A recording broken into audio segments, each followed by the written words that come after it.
Ladies and gentlemen, something is deeply broken.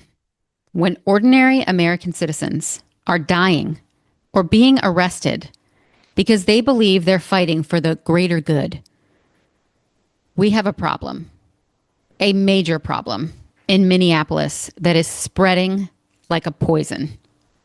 This episode is about radicalization, propaganda, and how everyday citizens are being pushed into ideological warfare while the people in power continue to stay insulated.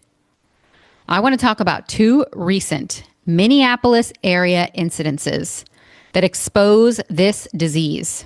Number one, the shooting of Renee Good, and number two, the storming of a church during worship. This is no longer left versus right. This is what happens when human beings become expendable foot soldiers for ideology. Let's talk first about the Renee Good shooting.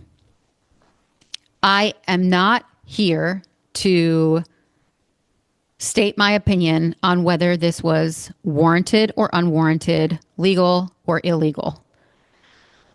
I am honestly so disturbed by the media coverage that I'm seeing, both on the left and on the right, when it comes to this.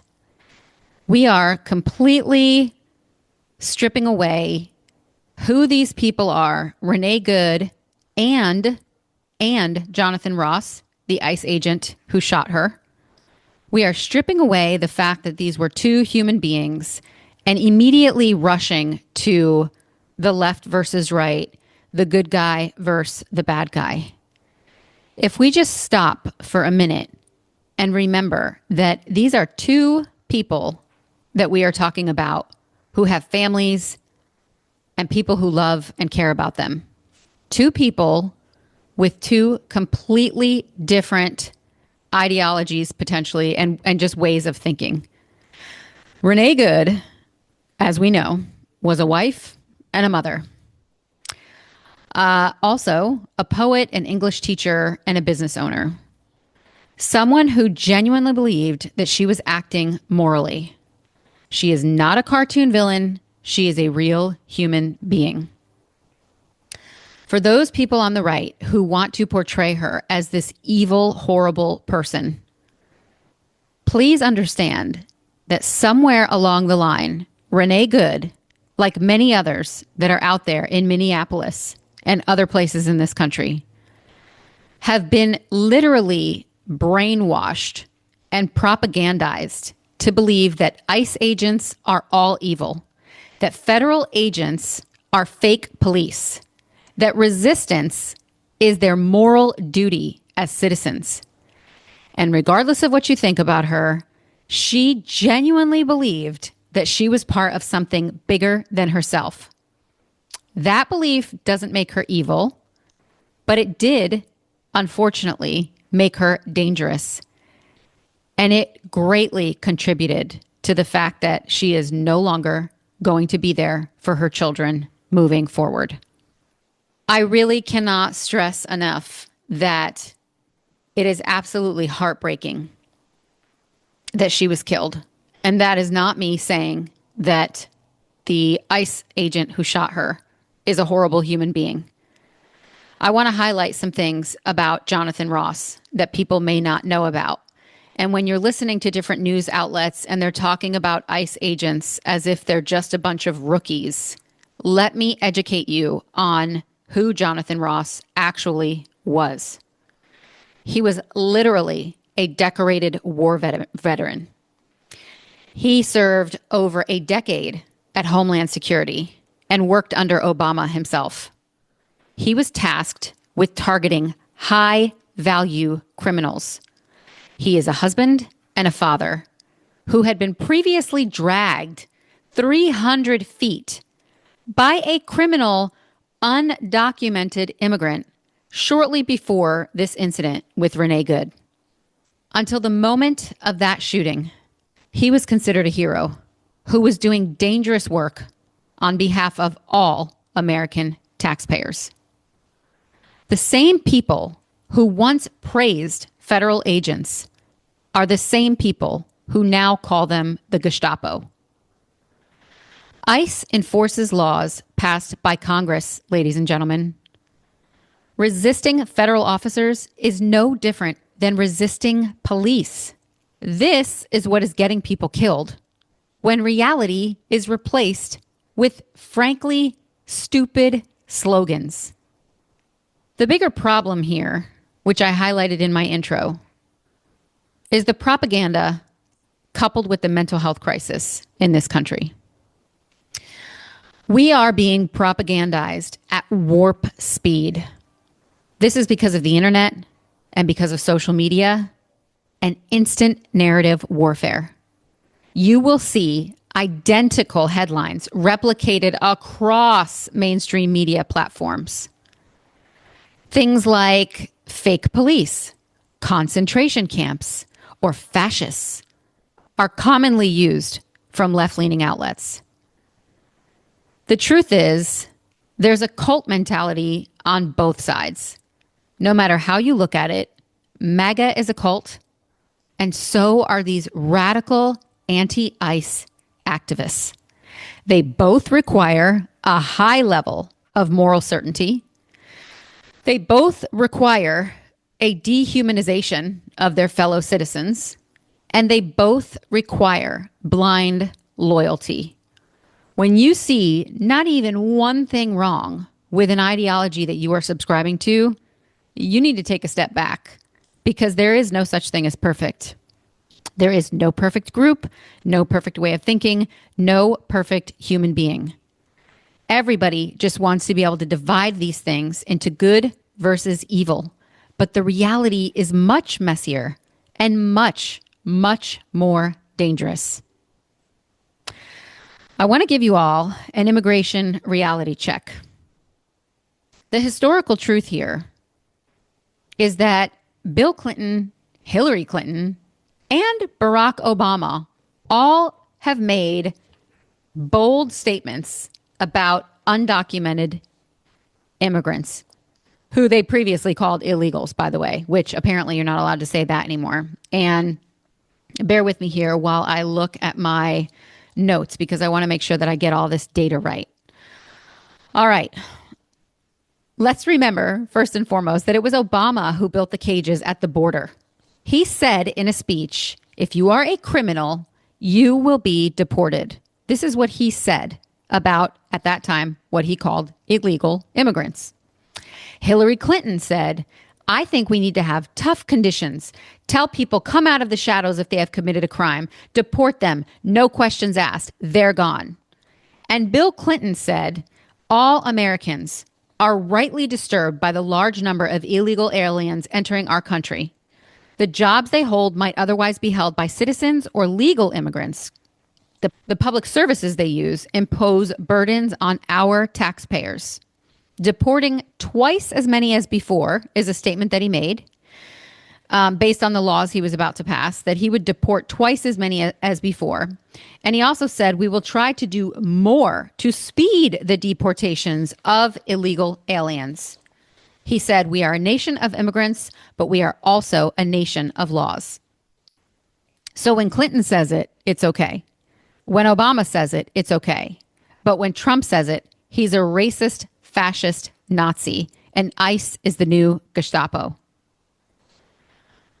Remember, Clinton deported 12 million undocumented immigrants. Obama deported 5 million undocumented immigrants. And Trump, thus far, hasn't even hit 1.5 million in his first year in his second term. So if you use that as an average, he'll probably be right around Obama numbers if things keep up at this pace. And the other thing that I want to point out is that Obama himself, just look at the facts. Look at the facts, ladies and gentlemen. There are charts out there that show beyond a shadow of a doubt that even Obama picked up immigrants who had not committed a crime. So while him and Hillary were mainly focusing on criminal undocumented immigrants, and that was their shtick, right? Even under Obama, people who had no criminal record were in fact detained, deported, or released. ICE is not some rogue agency. ICE enforces the laws, again, enacted by Congress. They are not the fake police.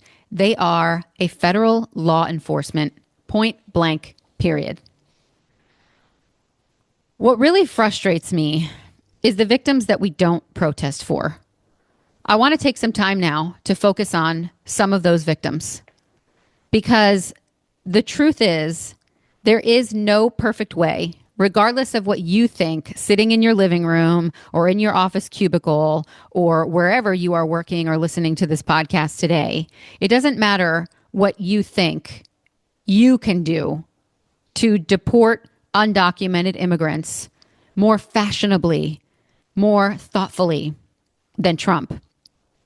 The reality is this is a dirty job and things will go wrong. Show me one workforce where every single member of that workforce is a perfect angel. You will have good and bad apples in every bunch. And the truth is, there are many ICE officers out there trying to do their jobs as best they can, causing the least amount of damage that they can.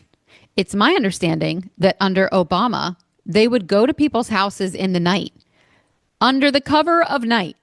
Of course, you know, they can make it seem like they did this so that they wouldn't wake up the children or whatever else have you. But the reality is they were doing it under the cover of night. So I get it that there are certain things happening in this particular instance under Trump that people don't like. But the other thing that I would implore you to keep in mind is that when Obama was doing it, when Clinton was doing it, when anyone was doing it for that matter, any president, Democrat or Republican, was deporting undocumented immigrants, we just didn't have the level of media coverage that we have now. Because of the internet and because of social media, these things spread like wildfire. And we are able to so much more quickly, rapidly, just at warp speed, amazingly capture people and get them out there to literally impede upon ICE agents, to stop them from doing the job that they have been tasked with doing. And because it's getting so much media coverage, and because it's Trump, it will continue to get that media coverage, when historically deportations never got this kind of media coverage. It is truly because, again, you are being propagandized. The media is doing its due diligence because the midterms are coming, boys and girls, and they are desperate to get the Republicans out of the White House. They want them to fail miserably in the midterms, which, by the way, another fun fact is almost every president who gets into the office doesn't do well in the midterms. This is a historical fact, okay? So this is not some nuanced thing to Trump. It happens with almost every presidency. So chew on that for a few minutes and think about that.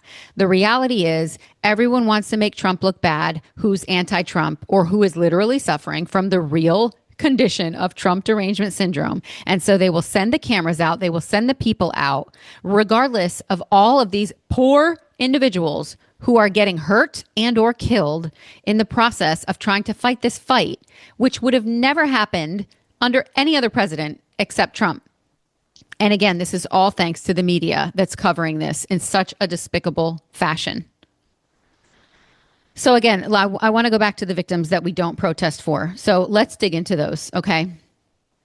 Laken Riley, a 22-year-old nursing student murdered in February 2024 in Georgia while jogging on the University of Georgia campus. The perpetrator, Jose Antonio Ibarra, a Venezuelan national who entered the United States illegally. He was convicted of murder. Rachel Morin, a mother of 5 from Maryland, raped and murdered in August 2023 while hiking on the Appalachian Trail. The perpetrator, Victor Antonio Martinez Hernandez, an undocumented immigrant from El Salvador with a prior criminal history. He was convicted of first-degree murder and related charges in 2025. Kayla Hamilton, a young woman, a teen, early 20s, murdered in 2022 in Maryland. Reports from advocacy groups and congressional hearings link the perpetrator to illegal immigration status. And Jocelyn Nungungri, a 12-year-old girl murdered in Houston in 2024. That case involved perpetrators described in official statements and media as illegal immigrants. Yes, these crimes can be committed by U.S. citizens from our own country, obviously, U.S. citizens. But there is zero excuse in a society with strict immigration laws, like every other country out there. There is no excuse for why these should happen here in our country by people who were here illegally and with prior records. Where are the protests for these people? These innocent people? Renee Good put herself out there. Did she deserve to be killed? No. But she was out there, and all the people quick to react to Renee Good. As the video footage came out more and more, you could see she was sitting in her car, being obnoxious as hell, quite frankly, which isn't illegal. It's not illegal in this country to be obnoxious.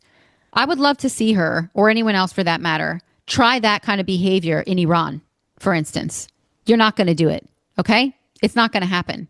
But here, we can do it under the First Amendment. But she was dancing, laughing obnoxiously, honestly just being a smartass, which was quite tacky. What kind of a point are you trying to prove? All of these people out here acting like legit animals. Yes, there's people out there peacefully protesting. But oh my God, I don't know who could actually tolerate all of the freaking whistles blowing, the horns honking, the way that these protesters are acting. They are agitators. I don't even want to give them the grace of calling them a protester. They are agitators. I honestly equate it to a bully. I really do. And how do we treat bullies? What is the advice we give to our kids about bullies, right? And typically, what do we think about bullies? They're broken people. And I really feel that way about a lot of these people. They are radicalized, broken people.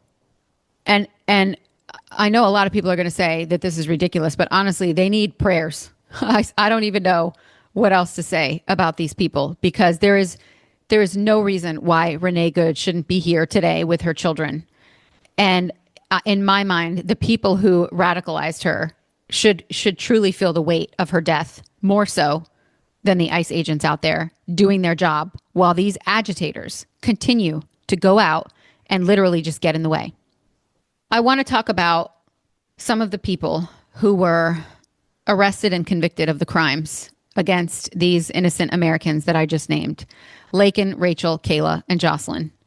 Jose Antonio Ibarra. He had a prior criminal background. He illegally entered the U.S. in 2022.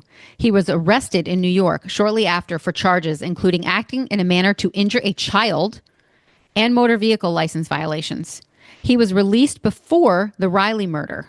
ICE confirmed his unlawful entry and prior encounters, and he faced additional charges related to fake documents uncovered during the investigation. Victor Antonio Martinez Hernandez, he was convicted in the rape murder of Rachel in 2023, and he had a significant prior record. He was from El Salvador, was previously deported from the U.S. at least 3 times, and arrested and expelled multiple times. He was wanted in El Salvador for a separate murder and other crimes. He entered into the U.S. illegally again before the Morin killing. And prior international warrants and deportations were key factors highlighted by ICE and law enforcement after his arrest in Tulsa. Kayla, murdered in Maryland. Her perpetrator, an MS-13 gang member and undocumented immigrant, had prior criminal affiliations and entered the U.S. as an unaccompanied minor. Reports from immigration advocacy and congressional hearings note his gang ties and immigration status as factors, though specific pre-murder convictions for him personally are less detailed in public sources compared to others. The case is often cited in discussions of repeat offenders or those with gang histories. And lastly, Jocelyn, the 2 Venezuelan men charged and who are facing capital murder do not appear to have widely reported prior U.S. criminal records before this crime based on the available coverage. However, they were undocumented immigrants, and the case focused more on their immigration status and the brutality of the crime rather than any previous convictions that they had. Court records show they were held on high bonds, but no prior deportations or crimes in the U.S. were prominently mentioned in the initial reports or updates through 2025, and trials for them are ongoing. Regardless, They were undocumented immigrants who had no business being here. Why were they here? How do they get to stay? And I know, and I've said before in other episodes, our immigration policy overall is broken. All I can say is that I am thankful that Trump has been able to close and secure the border, because I don't care who you are. If you do not have borders, you are not a country. And you certainly cannot let everyone and anyone into the country, or things like this happen more and more. And again, I know that our own U.S. citizens are responsible for crimes of this nature, but it is inexcusable when it's undocumented immigrants, especially those with criminal histories from the countries where they are fleeing, or criminal histories here in this country. What are you even still doing here? How have you not already been deported? And my heart breaks for these people's families, the same way it does for Renee Good's family. I want to talk about racism. I think that you have people out there like Joy Reid who, like she is just like queen race baiter. And I just don't ever, I cannot even understand all of these white people out here, just a bunch of virtue signaling white people who, it's like, grew up probably in the whitest towns, in the whitest cultures. And they have been, again, brainwashed to believe that they have white guilt, which is disgusting. No one should be born into a guilt based on the crimes of their ancestors. And I really am just disgusted about the fact that so much of what's going on in Minneapolis is just race baiting. I want to give the example. Where's all my Bravo fans? Does everybody remember the New Jersey Housewives? Even if you didn't watch it, I'm sure you heard about it. I mean, Joe Giudice, Teresa's husband, was deported after he had been in this country for 41 years. So what does that tell you? Like, if you're here illegally or you're committing crimes, as Joe did, you will be deported, regardless, apparently, of how long you've been here. I think that people need to understand that immigration is not associated to how brown your skin is. And if everything is racism, then quite frankly, nothing is racism. Ultimately, if we want to see change, this can only happen through legislation. I really think it's interesting how people think that, you know, an uprising like what we're seeing in Minneapolis is going to solve the problem, because I am telling you that's not going to solve the problem. You will be arrested. You will be arrested or worse. So let's jump into something that I'm hearing about called the Dignity Bill. And I heard this on the Jillian Michaels podcast. Jillian Michaels, Keeping It Real is the name of the podcast. What a great episode she just did on this recently. I really loved it. I've been listening to multiple podcasts this week, covering this from the right, covering this from the left, and I really loved the angle of her podcast. In fact, I got several bits of information that I've already given you on this episode from that particular podcast. So I highly recommend you give that one a listen. Now, in that episode, she talks about a bipartisan legislation that has been proposed by Representative Maria Elvira Salazar, a Florida Republican, and Texas Democrat Veronica Escobar. This is called the Dignity Act, which says that immigrants will no longer need to choose between amnesty or deportation. The Dignity Bill will work by providing undocumented immigrants in the country for 5 years or more who have no criminal record and are working and paying taxes, the ability to apply for the dignity status. Now, that being said, they will need to pay a fine of $7,000 over a period of 7 years. They will also have to pay for their own health insurance, and they will not be allowed access to any federal programs, and they must contribute 1% of their salary to the U.S. Treasury. In return, they won't be deported. This may sound stiff or harsh to many people out there, But in my mind, this is the cost of doing business, ladies and gentlemen. If you want to come to this country and you want to stay in this country and you come here undocumented and you don't want to be sent back home, well, there's going to be a penalty for that. Immigrants who come here legally, who go through the proper paths, obviously this would not apply to them. And so I want to make sure that you guys make that distinction before you write off this bill completely. At least it's bipartisan, and at least it's doing something better than just rounding people up and throwing them into ICE facilities. All right. Next up. Actually, you know what? No, I'm going to hang out on the racism thing for a little while longer because, I grew up in a town full of immigrants, full of people of all different races, religions, everything you can possibly imagine in this town, this small little town that I grew up in. My own dad's family was a family who immigrated to America. And it really breaks my heart in 2026 to see how racially divided we are becoming when in the 80s and the 90s and obviously the early 2000s, racism was, I'm definitely not going to say that it didn't exist, but oh my God, it was definitely less and less and less seen or accepted by society. I mean, practically everybody I know was in an interracial relationship, for instance. Like, it's not like 50 years ago, people. I mean, we were absolutely making strides. Nothing is ever going to be perfect.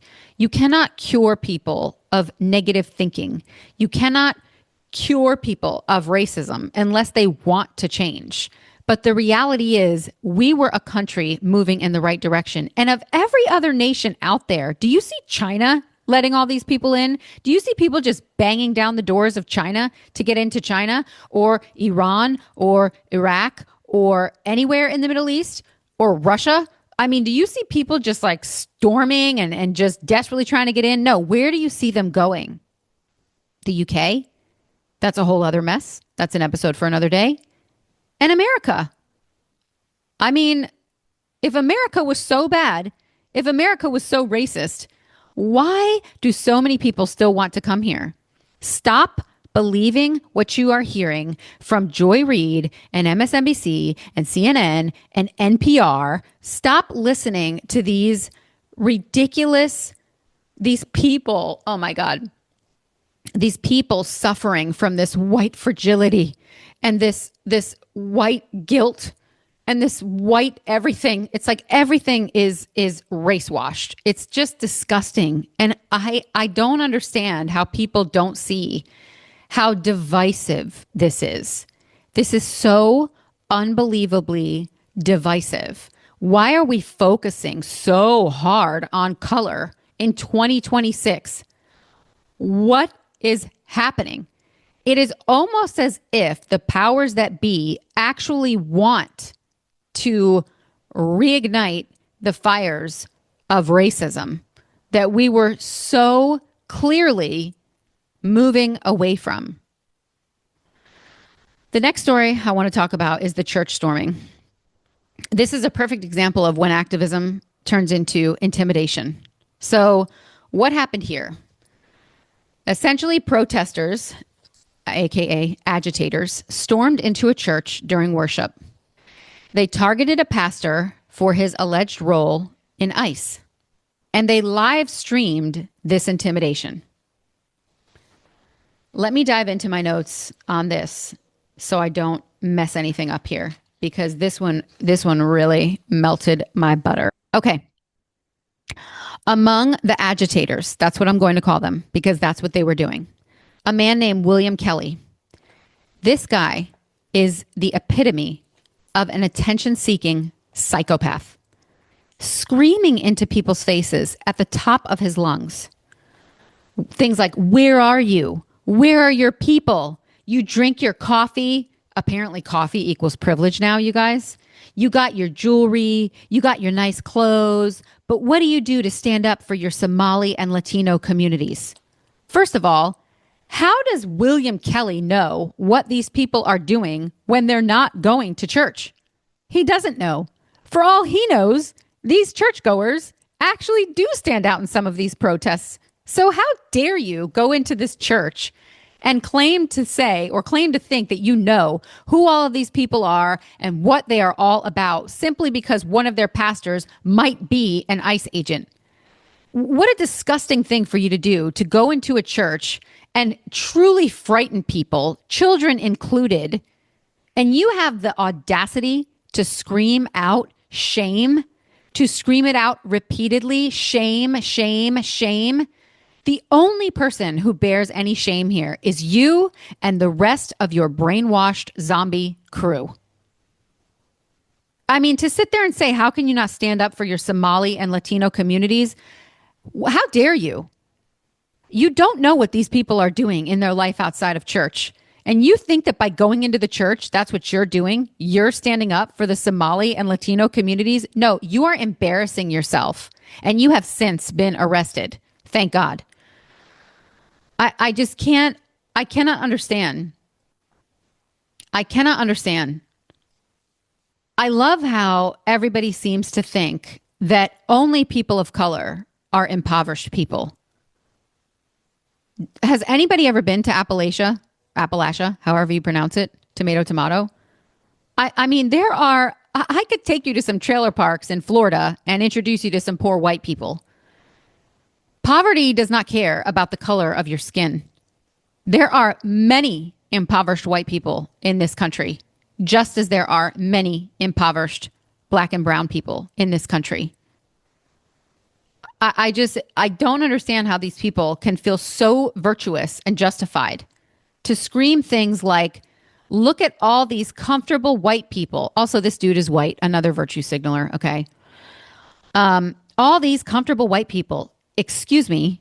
Again, how do you know everybody in that church is white? First of all, like, who's the racist now? Just because somebody's skin is lighter doesn't automatically make them a white person. Okay. White people are living lavish, comfortable lives while children are being dragged into concentration camps. First of all, where was this dude under Obama? Was he at the border outside of the cages? Where was he then? This is only because of the media's propagandizing and Trump derangement syndrome. The fact that he would stand in that church and say, all you white people living lavish, comfortable lives. How do you know what kind of a life these people are living outside of this church? You don't know what any of these people are struggling with. I mean, just what a complete piece of trash moron. He also made a comment where he said to the pastor, did Jesus wear a suit? Well, obviously not, you idiot. There were no suits when Jesus was alive. Or maybe if there was, he would have worn one. Like, what kind of a dumb thing is that? Did Jesus wear a suit? I mean, that's like asking if Jesus wore Nikes. Like, it wasn't around when Jesus was here. So, like, why are you saying such ridiculous? Like, nobody checks this dude. He obviously, somebody is feeding this guy enough nonsense that he believes in his righteous mind that everything he is saying is correct. He also says, you're sinners. He says, you're sinners. You're pretending to be Christians. And again, screaming, shame, shame. Pretending to be Christians while they're sitting in church. That's what this guy thinks. Okay, yeah, good luck, buddy. And then the other one that I want to talk about, Nikema Levy Armstrong. She is a well-known Twin City activist, civil rights lawyer, and community organizer. She has a history of advocating for racial justice, police reform, and issues affecting Black communities. She previously led the Minneapolis NAACP and has been involved in high-profile local activism, including responses to police violence and social justice campaigns. Sounds like a real winner, doesn't she? Sounds like a really good person trying to help all the injustices and the inequalities out there. Good for you, Nikema. Now you've also been arrested, because it appears you are one of the agitators who organized this hot mess of people walking into this church, and you have been arrested as well. If you guys really want to get a good picture of who she is, I highly recommend that you listen to one of Megyn Kelly's recent episodes where she does a deep dive on her background. And let's just say that much of the money that goes to many of her nonprofits is doing a really good job lining her pockets, allegedly. But I'll let you listen to Megyn Kelly for that reporting. She served as the leader, executive director of something called Wayfinder Foundation, an anti-poverty nonprofit. And during that period, she received over $1 million in total compensation. I'll let you guess how much of that profit went to her directly. Okay. This woman is not living a struggling life by any stretch of the imagination based on what I can see on paper. All right. What is it about this particular incident at the church that is worth hanging out on, other than the fact that it was just, quite frankly, completely wrong and completely disgusting, and people are being arrested, and Don Lemon is out here, Don Lemon is like the biggest attention whore on the planet. And I love how all these people who are constantly screaming about racism, like Kamala or Don Lemon himself, and they're all married to white people. Ilhan Omar, like I could go on and on. I mean, if white people are so bad, why the hell did you marry one? And Michelle Obama in a recent interview talking about how black people need to be more cognizant of wearing clothes from black designers while she's wearing a skirt that the internet is telling me comes from a white designer or something. It's just like, again, why? Why are we putting such an emphasis on race? Do we want to abolish racism, or do we want to continuously focus on it? Which one is it? Okay. I want to talk about some of the laws that are in place that have led to the arrests of some of these people who stormed this church. They're called the FACE Act and the Klan Act. So let me just give you some high-level details on the FACE Act. It stands for the Freedom of Access to Clinic Entrances. It's a federal law primarily designed to protect access to reproductive health clinics, but explicitly extended to places of religious worship. It prohibits the use of force, threats of force, physical obstruction, or property damage to intentionally injure, intimidate, or interfere with individuals obtaining or providing services at these locations. The relevance of this law to the incident in the church. Prosecutors are considering the FACE Act charges because the protesters, agitators, allegedly obstructed and disrupted the church service, interfering with congregants' right to worship. This could be seen as a form of intimidation tied to the pastor's ICE roll. Penalties for this include fines and up to 1 year in prison for a first nonviolent offense, escalating to 3 years if there's injury or repeat violations. Next up is the Klan Act. So I want to give you some details on the Klan Act. So the Klan Act refers to the Ku Klux Klan Act of 1871, also known as the Third Enforcement Act, or part of the Civil Rights Act of 1871. It was codified in laws like 18 U.S.C. 241, Conspiracy Against Rights, and 242, Deprivation of Rights under Color Law.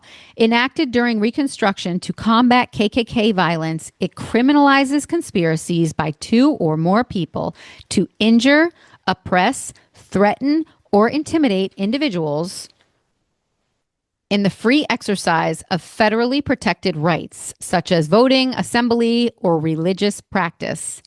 Relevance to the incident: the DOJ is eyeing the Klan Act charges, specifically 241, because the protesters allegedly conspired to deprive churchgoers of their First Amendment right to free exercise of religion by storming the sanctuary and disrupting the service.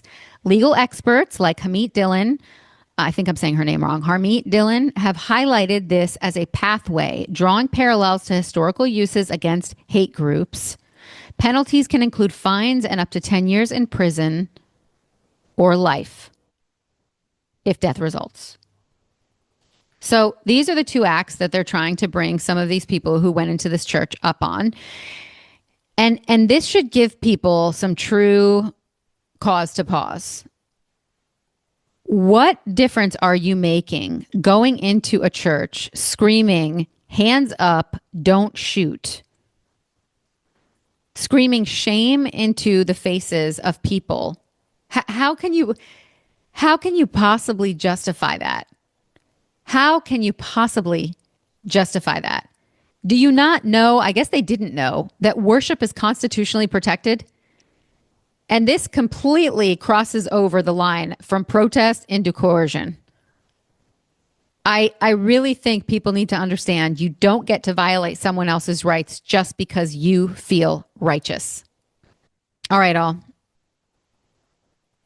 I know that I covered a lot here and I may have gone off on a tangent or two.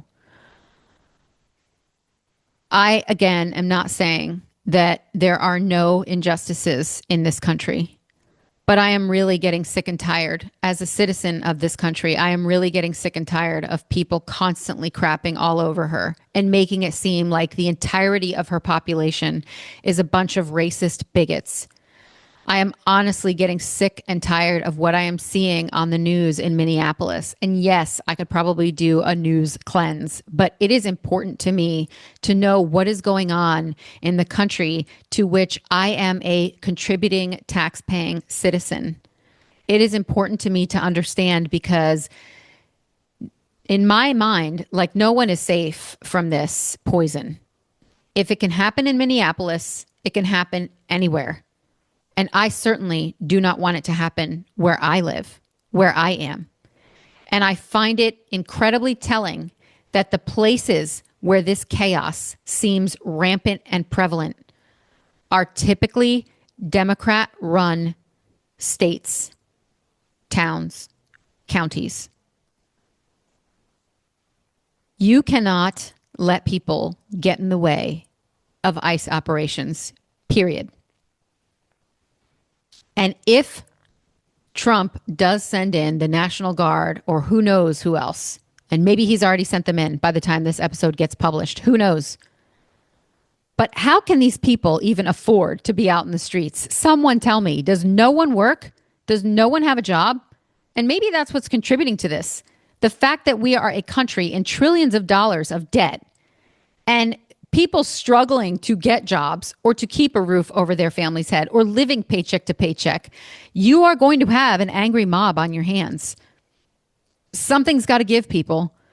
Our government has created a system, a welfare state, a welfare state. You cannot look around and not see that it is so much of what we are experiencing today has been sown through our government and media propaganda. Renee Good is dead. Families are shattered. Churchgoers were terrorized, and none of this was inevitable. We need to wake up, stop outsourcing your thinking, stop letting ideology turn you into a weapon against your neighbors. I can honestly only hope and pray that something changes for the good. Because disaster, chaos, and anger is a contagion. And I do not want it coming to a city near you or a city near me, because I will not tolerate this kind of nonsense. I really wish, and my wishes aren't going to help any of us, but honestly, guys, just go outside, get some fresh air, love on your neighbors, love on your families, and do what you can to have open, honest conversations with everyone in your life about getting this racist terminology out of your vernacular. Stop segmenting, segregating, separating all of us based on our political ideology, the color of our skin, who we support in elections. Like, just stop. This is getting us nowhere. And it is exactly what they want. And I know that sounds very conspiratorial, but I'm telling you, it's not. There are people well before me, well before you probably listening to this, who have publicly documented how you can completely overwhelm a society with a specific way of thinking on methods that we are seeing today. So please, I implore you, have conversations with people. You do not need to scream. You do not need to shout. We are all one nation under God. And I hope and pray that things calm down and people stay out of ICE's way. Let them do what they need to do. You have to just let the justice system do its thing, because I don't want to see any more tragedies like what we saw with Renee Good and what Jonathan Ross will have to live with for the rest of his life. This decorated veteran will have to live with for the rest of his life because of these agitators relentlessly out there in the street. So that's it. That's going to do it for this episode of What a Fuster Cluck. Thank you so much for listening. Please remember to like, share, and subscribe so that you never miss an episode. My content is all over the place. Hello. I had a wonderful episode last week, and this one is like a little spicier, but I just cannot sit by and not speak on what I'm seeing out there. So thank you again for listening.